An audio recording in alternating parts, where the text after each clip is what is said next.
Bem-vindos ao Sonho Bem-vindo, nosso videocast sobre reprodução e bem-estar. Hoje eu vou conversar com o Dr. Marcelo Rossini, que é ginecologista, especialista em reprodução humana assistida e sócio da Vida Bem-vinda, sobre uma condição grave reprodutiva que é a insuficiência ovariana prematura, ou chamada de menopausa precoce, e que ela acomete de 1 a 4% das mulheres globalmente, e com certeza é um diagnóstico complexo de ser dado, ser feito e ser recebido pela paciente. Bom dia, doutor Marcelo, seja bem-vindo. E eu queria começar perguntando sobre a insuficiência ovariana prematura. O que é a insuficiência ovariana prematura e qual o impacto, principalmente reprodutivo, dessa condição nas pacientes? Bom dia, Van. Primeiro, eu gostaria de falar que é uma honra para mim estar aqui com você. É o primeiro videocast da Van. Sonho Bem-vindo, obviamente, né? Então, eu queria falar que é uma honra estar aqui. Estou muito feliz para falar com você, que é uma super especialista no assunto. E já vamos conversar, então, com essa primeira pergunta sobre definição. O que é a insuficiência ovariana prematura? Então, ela nada mais é do que a redução do estoque de óvulos e a redução da atividade ovariana de uma forma mais acentuada e, conceitualmente, antes dos 40 anos de idade.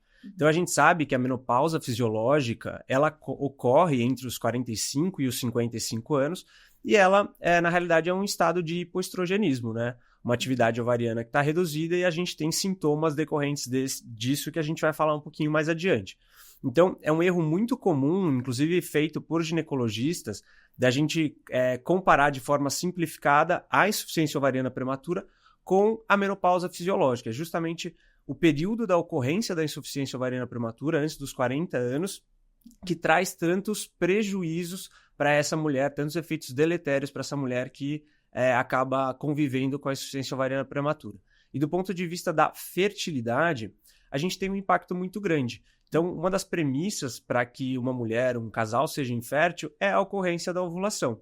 Então, se a mulher passa a ter uma atividade ovariana reduzida, passa a ter ciclos menstruais anovulatórios, ela passa a não ter a ovulação, que não consegue se encontrar então com os espermatozoides, formar o embrião e, por consequência, não tem a implantação desse embrião no útero. Então, é dessa forma principal que a gente tem um impacto na fertilidade. É muito curioso, né, que mulheres há uns 20, 30 anos atrás, que eventualmente até tiveram uma menopausa antecipada, pelo menos do ponto de vista reprodutivo, elas não sofreram esse impacto, porque elas engravidavam muito cedo, entre 20, 25, 30 anos, eventualmente elas já tinham constituído suas famílias. E hoje em dia, com essa postergação da maternidade, a gente vê mulheres sendo surpreendidas aí pela insuficiência ovariana prematura e tendo um prejuízo do ponto de vista de planejamento familiar. Sim. É interessante isso que você falou agora sobre essa questão do tempo em tentar engravidar e o diagnóstico, né? Que talvez isso faça a gente mudar também os dados que a gente tem até de prevalência ou incidência da insuficiência ovariana, que é fazer esse diagnóstico muito, muito mais hoje, porque a gente sabe que a insuficiência ovariana, ela aumenta a frequência dela com a idade, né? Então, a gente pode ter uma insuficiência ovariana muito grave, que a menina, por exemplo, ela já nasceu sem uma contagem folicular, sem uma unidade funcionante ali no ovário que produz tanto hormônio como óvulo, e ela nem desenvolveu os caracteres sexuais dela, não menstruar, mas isso são casos mais graves, isso é menos do que 0,1%, mas as mulheres, elas podem também menstruar, ter vida reprodutiva ali por 10, 20 anos, e às vezes uma menopausa patologicamente antecipada, não só antecipada, mas precoce antes dos 40 anos, mas às vezes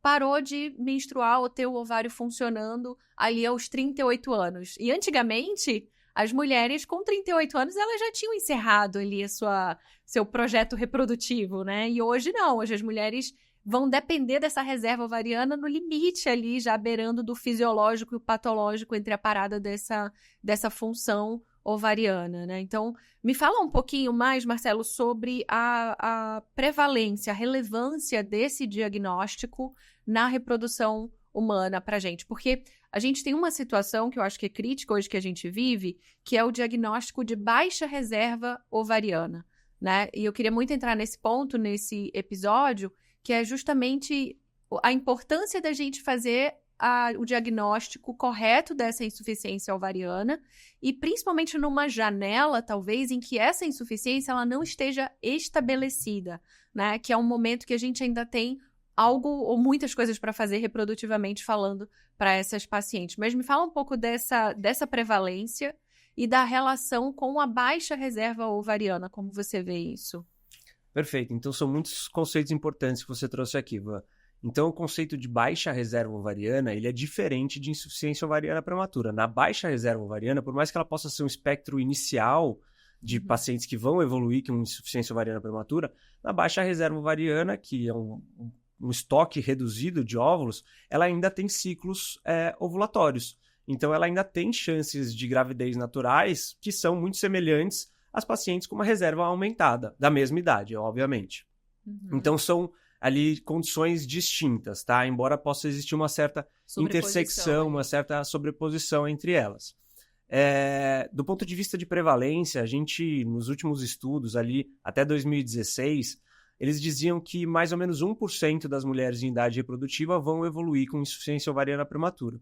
Hoje em dia a gente sabe que é um pouco mais do que isso, na realidade. Algo em torno de 3 a 4% das mulheres em idade reprodutiva vai ser surpreendida com essa condição. E existe, inclusive, uma tendência de subida, né? Uma tendência de aumento desses números, talvez por uma série de mudanças aí que a gente vem se surpreendendo. Da mesma forma que os parâmetros seminais dos homens têm piorado, talvez ali estilo de vida, poluição, disruptores endócrinos, enfim, sedentarismo, tudo isso pode estar aumentando essa prevalência. O diagnóstico também, médicos capacitados para fazer esse diagnóstico e pessoas informadas também. A gente tem falado mais sobre isso, né? A gente tem solicitado mais exames e a gente tem solicitado muitos exames de reserva ovariana. Então, está muito na moda, né, a solicitação desses exames de reserva ovariana, seja o antimileriano ou a contagem de folículos antrais. Isso é muito importante. Então, quando a gente está falando sobre chance de gravidez natural, um equívoco muito frequente é confundir baixa reserva ovariana com chances reduzidas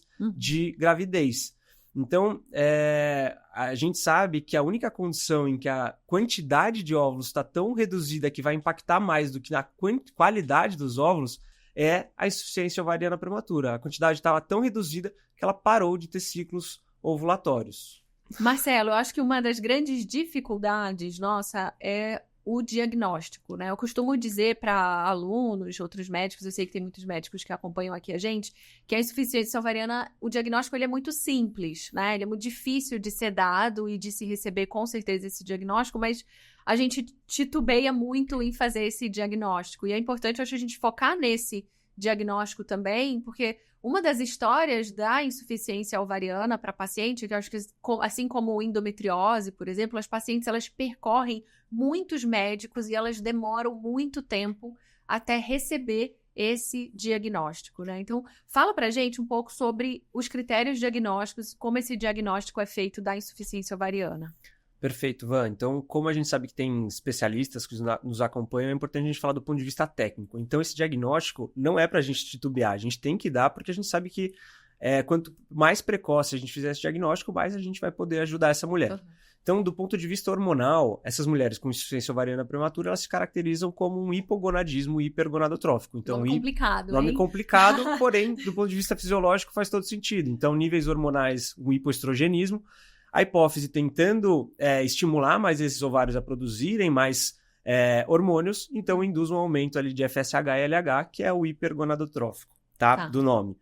Então, como que a gente faz esse diagnóstico? Essa é a orientação da Sociedade Europeia de Reprodução Assistida. Então, a gente tem que identificar mulheres que têm pelo menos 4 meses sem menstruar, uma irregularidade menstrual, associado a níveis aumentados de FSH. Então, acima de 25, e daí esses níveis eles devem ser dosados numa outra ocasião com pelo menos 4 semanas de distância para que a gente confirme esse quadro, principalmente em casos de dúvida. Então, é dessa forma que a gente faz o diagnóstico. Então, é um diagnóstico relativamente simples, né? É para ser. Então, acho que a dica útil para os colegas é paciente com irregularidade menstrual ou amenorreia, pode estar ou não numa amenorreia. E a gente divide as causas de amenorreia, principalmente secundárias, né, o que a gente está falando mais aqui, pelo FSH.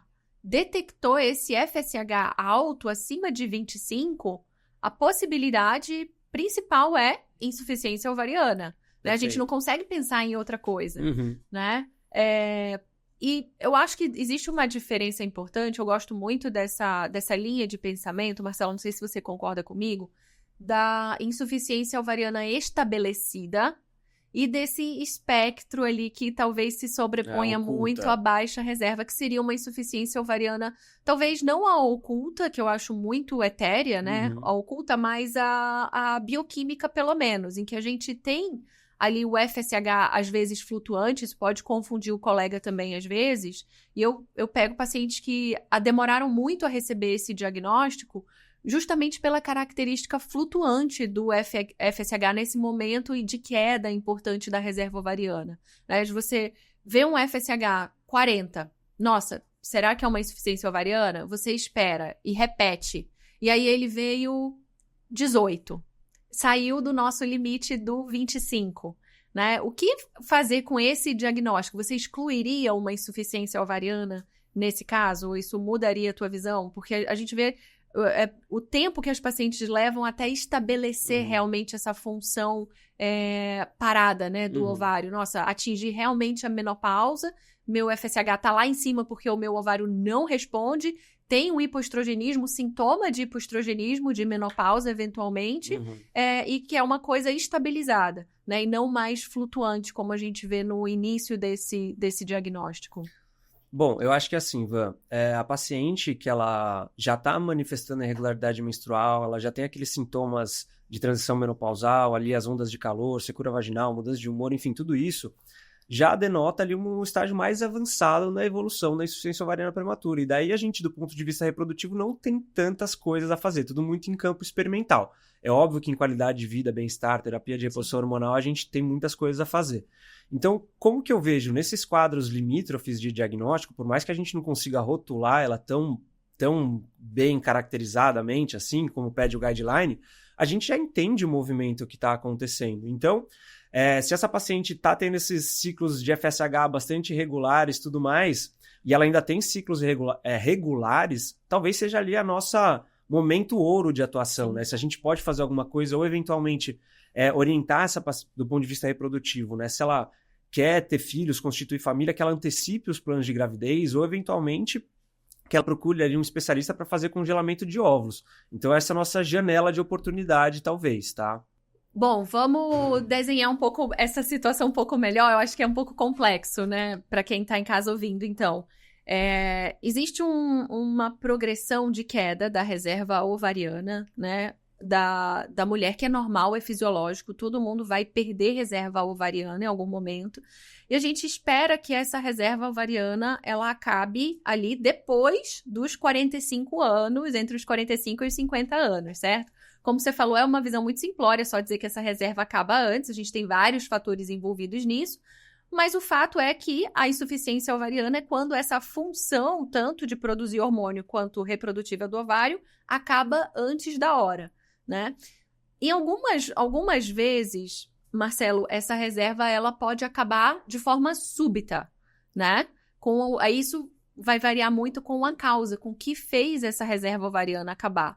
E algumas vezes essa reserva ela só tem uma queda mais acelerada, ou essa paciente ela saiu de uma reserva ovariana já mais baixa e por isso ela acabou com essa reserva ovariana mais cedo, né? Vamos falar um pouco sobre as causas dessa insuficiência ovariana. O que pode acometer o ovário da mulher que faz essa reserva ovariana acabar mais rápido?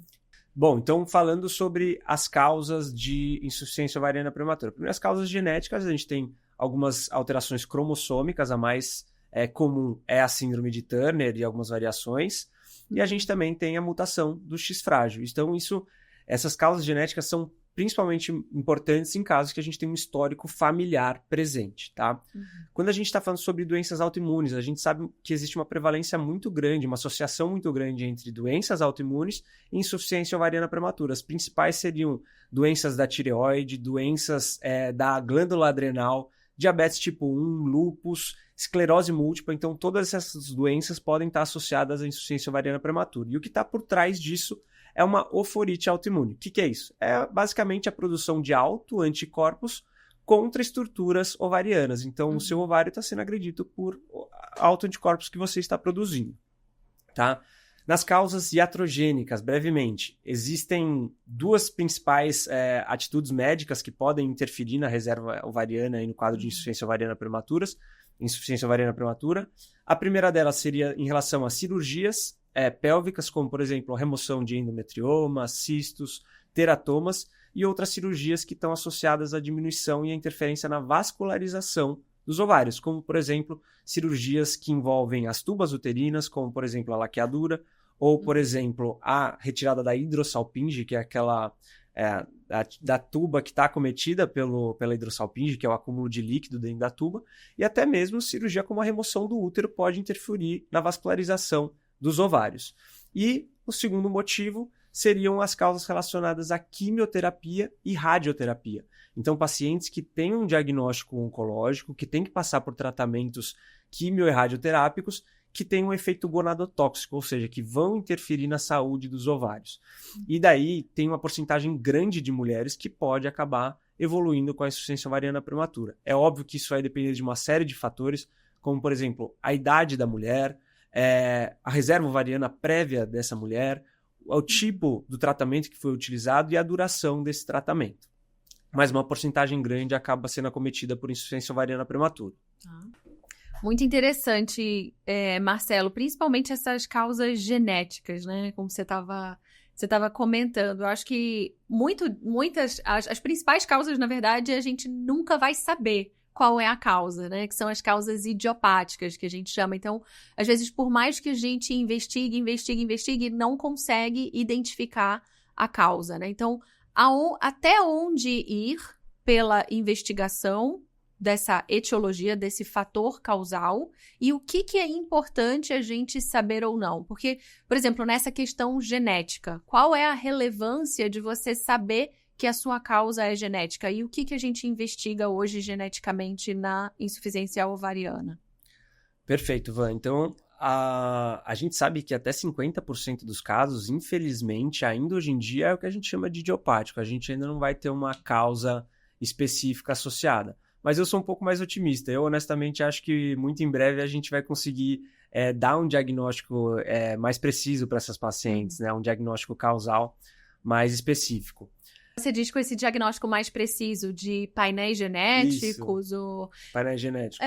Eu acredito muito na causa, eu acho que a principal causa é genética, né? Tirando as iatrogênicas, né? De cirurgias.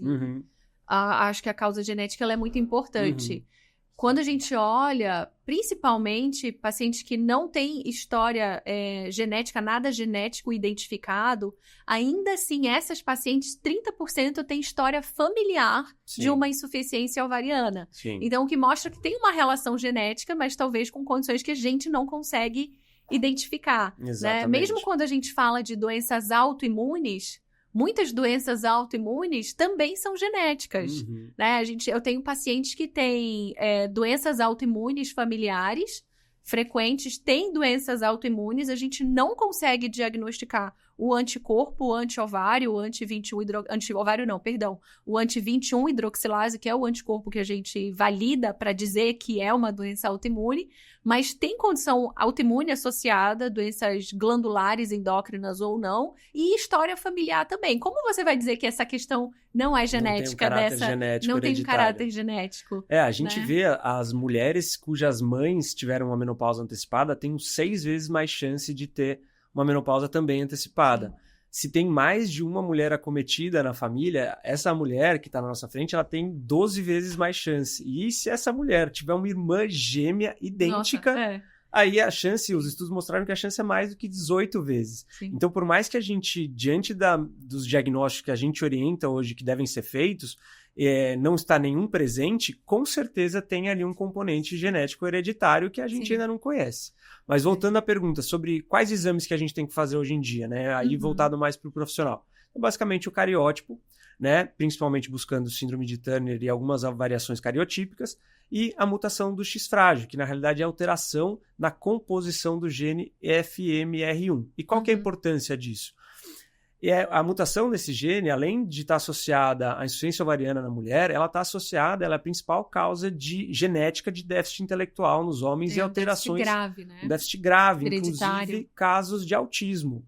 Então, é importante não só a gente orientar essa mulher que as filhas dela vão ter um risco para a insuficiência ovariana prematura, mas que também filhos do sexo masculino podem ter essas alterações que eu citei agora. E também parentes dessa mulher, por exemplo, a irmã dessa mulher pode também ser portadora dessa mutação. Então a gente pode fazer um planejamento familiar especializado para essa mulher, ou eventualmente achar outros parentes que sejam acometidos. Essa é a importância do diagnóstico etiológico. Eu acho que duas coisas muito importantes nessa sua última fala, Marcelo, que uma é o impacto que vai ter você descobrir a etiologia, se for genética, na história da saúde da família e dessa paciente, né? Então, se ela tem condições ainda, ela ainda está naquela janela reprodutiva, que ela pode engravidar com o óvulo próprio, né? Ela precisa saber se ela é portadora dessa pré-mutação do FMR1, que é esse gene que a mulher, na verdade, como é uma doença ligada ao X, né?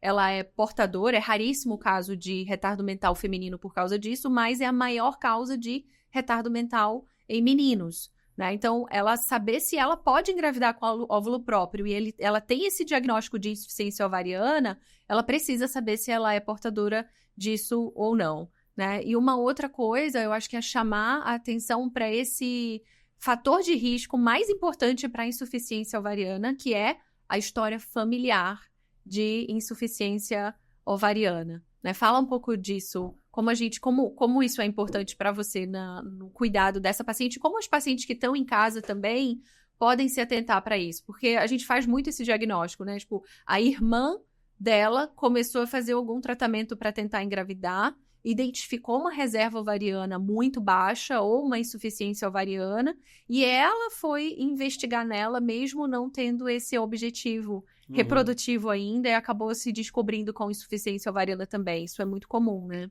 Perfeito. Então, eu acho que o nosso grande esforço aqui é tentar identificar precocemente essas pacientes, antes que elas evoluam com esse estágio mais avançado.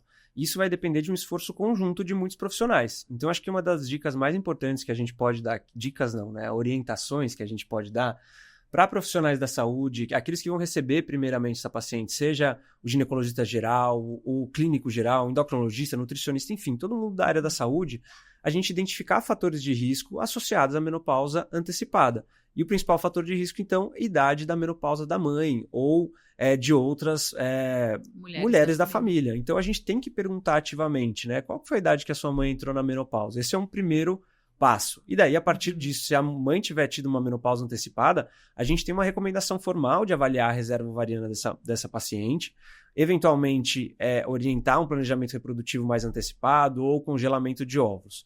E também falar sobre estilo de vida. Então, alimentação, atividade física, evitar o sedentarismo, evitar industrializados, embutidos, fast foods, tudo aquilo que a gente, às vezes, sai um pouquinho do esperado, mas evitar todas as exposições, evitar a exposição à poluição intensa, disruptores endócrinos, e o tabagismo nem se fala.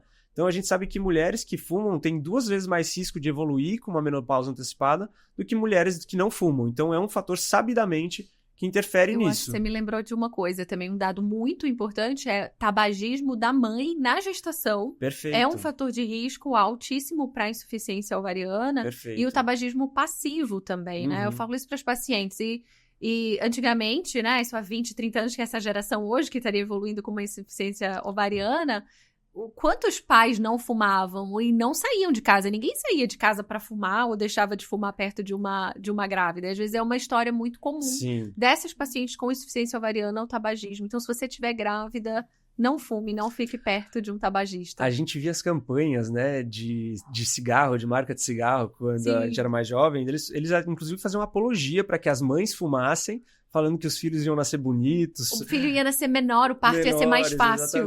Exatamente. Não sabiam, talvez, uma das grandes causas desse aumento de mulheres com insuficiência ovariana prematura esteja aí também, né? Essas mulheres que fumaram muito na gestação. Com certeza. Com certeza. A gente não sabe quais os nossos fatores de risco da nossa geração para o futuro. Exatamente. Mas esses anteriores a gente consegue saber. Então, acho que a história familiar é muito importante, Exatamente. né? Sempre perguntar e saber. Isso é um sinal de alerta vermelho grande, importante. Se a sua mãe teve menopausa ou a sua avó menopausa precoce, de pensar em menopausa precoce você, Perfeito. o seu diagnóstico. Sim, né? eu acho que ainda comentando aí sobre medidas preventivas, aí conversando com os médicos, né? Quando a gente está falando com os cirurgiões, a gente sabe que existe ali uma chance aumentada de redução da reserva ovariana a depender da abordagem cirúrgica que a gente está fazendo. Sim. Então, esse contato com os cirurgiões para evitar cirurgias mais invasivas, tentar poupar parênquima ovariano, e tentar prezar, então, por esse futuro reprodutivo dessa mulher, isso é uma Sim. conversa importante. E também, ainda em caráter preventivo, essa discussão com os oncologistas. Então, cada vez mais se fala sobre esse potencial gonadotóxico dos tratamentos de quimio-radioterapia. Então, a gente ter um fluxo direto, né, uma conversa direta, um diálogo com esses oncologistas, para que eles encaminhem essas pacientes antes do tratamento, se for possível, e daí em menos de 14 dias a gente consegue fazer, por exemplo, Sim. um congelamento de óvulos e retornar essa paciente para o oncologista sem prejuízo ao seu tratamento. Sim. Eu acho que veria mais dessa forma. Essa visão reprodutiva, esse futuro reprodutivo da paciente oncológica é muito importante, né? Hoje, com o avanço dos tratamentos oncológicos, essa sobrevida e essa cura é muito mais alcançável, né? E depois desse diagnóstico, a vida continua. E encerrar a vida reprodutiva é muito triste, né? Com o tratamento. Então, importantíssimo isso, Marcelo, que você falou. Agora, a gente falou um pouquinho sobre prevenção, fatores de risco, diagnóstico. Agora, o que fazer com a paciente? O que a paciente que recebe esse diagnóstico, que ela tem uma insuficiência ovariana estabelecida, o que é importante? E agora, o que a gente faz depois desse diagnóstico? Bom, acho que são dois caminhos. Primeiro, a avaliação do ponto de vista reprodutivo, que a gente conversou bastante. Talvez não exista muito a se fazer, muita coisa em campo experimental, tá? E o tratamento de predileção para essas pacientes, eu sei que é uma notícia dolorosa muitas vezes, mas é o tratamento com óvulos doados. Tem um podcast que eu fiz com o Renato que a gente entrou mais nesse mérito reprodutivo, mas tem a questão de saúde e bem-estar. Então, essa paciente, ela precisa ser orientada que ela precisa fazer terapia de reposição hormonal pelo menos até a idade que a gente esperaria que ela entrasse na menopausa, salvo contraindicações absolutas. E agora eu vou devolver, porque eu não poderia deixar não poderia perder essa oportunidade de saber mais sobre seus conhecimentos, né, sobre terapia de reposição hormonal. Como que você vê, qual que é a importância, principalmente para esse grupo de pacientes? Eu acho que dado esse diagnóstico, ele é devastador, né, para a paciente. É muito difícil, a gente precisa de muitas vezes de apoio psicológico, tudo isso para a pessoa elaborar esse diagnóstico. E as pacientes, principalmente que estão envolvidas nessa questão reprodutiva, às vezes deixam de lado essa questão da reposição hormonal, que é muito importante, independente da questão reprodutiva, né? Então, a gente tem um aumento de risco, a insuficiência ovariana, ela está envolvida com uma condição que a gente chama de multimorbidade, né? Então, estudos que avaliaram causas de doenças crônicas nas mulheres ao longo da vida, acompanharam ali mais de 100 mil mulheres em 20 anos, viram que a insuficiência ovariana prematura era um fator de risco isolado, independente, para doenças cardiovasculares, maior morbidade cardiovascular e essas doenças, aumentando até 3 vezes o risco dessas doenças. A gente fala que a cada ano da menopausa antecipada, e muito quando a gente fala a causa dessas doenças que vem por trás, seria por esse hipoestrogenismo. A mulher, ela perder essa função de produção hormonal e sofrer com essa falta do estrogênio, que a gente sabe que o estrogênio mantém saúde óssea, qualidade óssea, muscular da paciente, proteção, sistema nervoso central, cardiovascular. O estrogênio, ele é um antioxidante, um anti-inflamatório importante, né? Então, ele tem um papel em vários sistemas ali. E quando a paciente ela perde essa proteção do estrogênio, ela vive com esse hipoestrogenismo não tratado, ela vai aumentando o seu risco cardiovascular, o risco dessas morbidades, dessas doenças que vão aparecendo ao longo da vida, que seria esperado aparecer depois dos 60 anos, né? Você imagina uma pessoa que parou de menstruar com 55 anos, ovular com 55 anos, 10 anos depois ela começa a ter doenças crônicas, que muitas são somáticas pelo envelhecimento simplesmente, mas outras muitas são potencializadas por esse hipoestrogenismo. Agora, imagina uma paciente com 30 anos de idade começar a viver com hipoestrogenismo. Então, a cada ano antecipado de menopausa, a gente adicionaria 3% de risco de uma doença cardiovascular nessa paciente. Então, é muito importante você tirar essa paciente desse hipoestrogenismo. A gente fala muito, né, da onda de calor, parece que só se resume a isso, né, aos fogachos. Mas a gente sabe que tem um efeito cardiovascular, um efeito na massa óssea, tem um efeito inclusive nas doenças neurológicas e maiores índices de depressão em relação à interferência na libido. Então, é muito mais impactante do que a gente costuma pensar. Quando a gente fala de reposição hormonal, acho que essa é uma discussão que talvez ainda caiba quando a paciente ela tenha menopausa fisiológica, né? Do tipo, vale a pena, não vale a pena, quero ou não quero fazer uma reposição hormonal. Mas quando a gente tem na menopausa precoce ou na insuficiência ovariana, a reposição hormonal não é um plus. Ela é um tratamento absolutamente necessário e inegociável.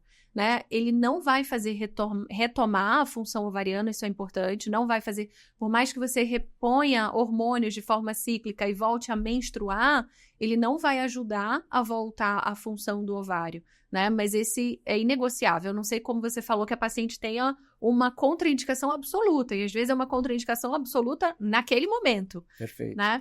Tem um estudo interessante que saiu esse ano também, comparando esse risco de mortalidade das pacientes com a menopausa precoce e com a menopausa antecipada também, entre 40 e 45 anos. Que essas pacientes que param de menstruar entre 40 e 45 anos também teriam um risco cardiovascular aumentado, tão grande quanto da insuficiência ovariana antes dos 40 anos, e que também deveriam fazer compulsoriamente essa reposição hormonal. Para as pacientes que pensam em engravidar, a reposição hormonal ela é essencial também. Né, para manter aquele útero funcionante ali. Senão, sem o estrogênio, o útero, ele atrofia, ele diminui.